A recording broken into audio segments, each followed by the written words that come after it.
We are wondering what is happening to the world. Everything is changing.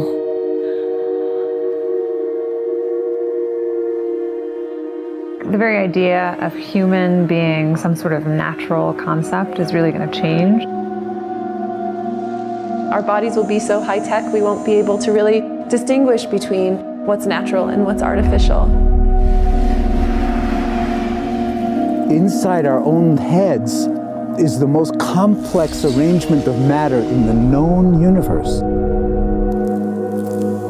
You might ask yourself, can we get to be superhumans?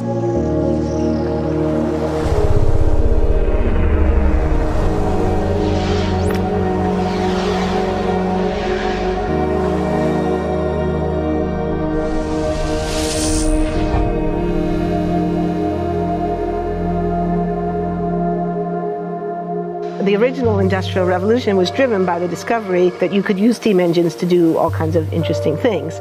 But that was followed by additional revolutions for electricity and computers and communications technology. We're now in the early stages of the fourth industrial revolution, which is bringing together digital, physical, and biological systems. One of the features of this fourth industrial revolution is that it doesn't change what we are doing, but it changes us. With the ability to visualize brain activity, for example, through a simple consumer-based EEG device, it gives us access to ourselves in ways that we've never before thought possible. It unlocks the black box that is the brain and enables us to really, truly be able to realize an identity that is aspirational. There's now a scientific foundation for the effects of mindfulness on the brain, on the genome, on biological aging. And when the human mind does know itself, then you get the potential for a new renaissance that restructures itself in terms of our relationship to life, our relationship to the planet, our relationship to work. We need a different economic model.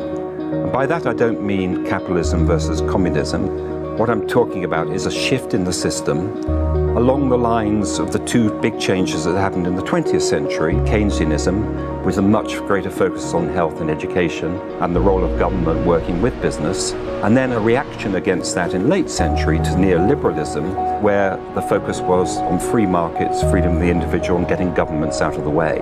We need a shift to a new system that will allow us to meet the basic needs of every human on the planet, that will live within planetary means, that will be fairer, and that will be focused as its key goal, not on growth per se, but on maximizing human well-being. And history tells us that a values shift is triggered by creation of a new story about how we want to live. I see the circular economy as something which fits very closely with mankind's goal to be innovative and creative and to always progress. We can use asset tracking, we can use IT, we can use 3D printing to enable this different economic model to recover materials, feed them back into the economy, and really to decouple growth from the resource constraints we have. The reason we live in cities is not different today than it was 10,000 years ago. Even if we have got networks connecting us, we still want to have places where we meet in person. Well, this means the place where we work and the place where we live are much closer to each other, a city where we don't need to have big supply chains in order to produce things, where many things can be sourced locally thanks to 3D printing and robotics. So if we're able to do something to transform cities, to make them more efficient, then the impact can be huge. Think about the prospect of getting rid of plastics. We must not only be inspired or informed by nature, but actually use natural organisms with which to design products and building parts. Only instead of varying material properties, we're varying biological functionality. Design is critical today because it's the first signal of human intention. So the question of adding quality to quantity, it isn't a matter of simply circulating things that are potentially toxic. It's circulating things that are safe and healthy for all generations. So the goal is no longer, I want to be less bad, less monotonous, less unsafe, less unjust. It's really about a diverse, safe, healthy, and just world with clean air, clean water, clean soil, clean energy. Together we are fighting to preserve our fragile climate from irreversible damage and devastation of unthinkable proportions. If we think about the original Industrial Revolution, it was an energy revolution. I like to think of it as a kind of bookending of a period in human history during which we used fossil fuels, and it worked very well for us for a long time. But now we have to bring that to an end. We have energy technologies that can power our civilization: solar, wind, biomass. So then the question is, well, how do we get grid integration? Maybe the wind is blowing in Denmark, the sun is shining in Germany, and now you can move that electricity through an integrated grid. You can supply energy to everyone who needs it, and you can supply energy at all times.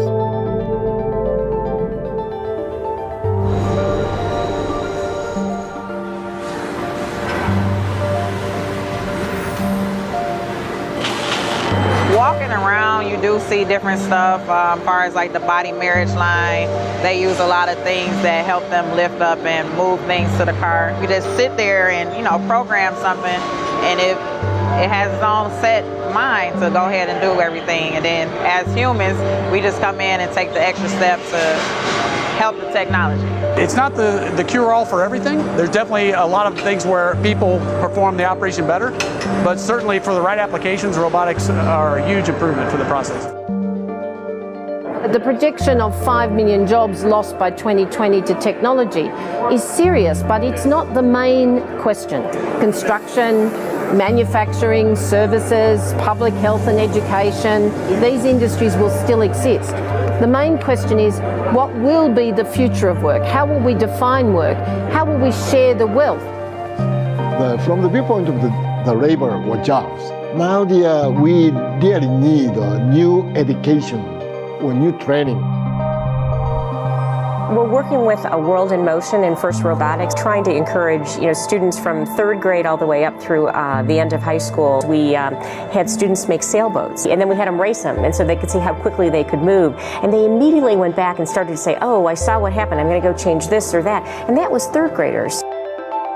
I've just given a prize to a kid of 18 years old that has discovered something really very, very unique. Came up with how to get better productivity and better yields for seeds of corn. And so he basically came with the idea that if you would perforate these seeds, you would get more food. And you think about it and say, but he didn't go to university. So how does he get all that knowledge? And he told me, I've been watching YouTube since the age of 12, and I'm so interested that I've seen everything about it. I've read everything about it. The world is really open to learning. The thing is, how do you give the incentive to your kids to do that? It's this ability of digital technology to change outcomes, to truly empower people all over the world that can create a more equitable growth, because I think the world needs that. Fourth industrial revolution has the potential to make inequalities visible and to make them less acceptable in the future, and hopefully to gather and garner political support to take the necessary decision to reduce the gap. Humans have always been using tools, but because of the recent advances in technology, we're beginning to have machines that can augment us in all sorts of interesting ways. I was the first person in the world to be able to voluntarily move my legs while stepping in a robot by exciting the nervous system using electrical stimulators directly onto the spine. We believe that a cure will be possible if enough of the right people have the will to fast-track a cure for paralysis.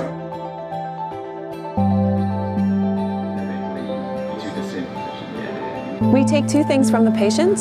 First, we take a three-dimensional X-ray, and we extract the three-dimensional data out of that so we can make a perfectly shaped puzzle piece. And then we also take a sample of fat tissue from the patient so that we can extract the stem cells out of those. And we use those stem cells with this three-dimensional scaffold that we fabricate, and after 3 weeks, we have a piece of living bone that's ready for implantation. Being able to use genome editing to understand the genetic changes that lead to cancer, and technologies like drug delivery, getting molecules into particular types of cells. There's a lot of excitement about being able to move much more quickly on this disease. One of the things that I think is so essential to free and open societies is freedom of thought. And up until now, the conversation we've been having is around freedom of speech. Once we can access people's thoughts and access people's emotion, we have to create a space that enables people to think freely, to think divergent thoughts, to think creative thoughts. And in a society where people fear having those thoughts, the likelihood of being able to enjoy progress is significantly diminished.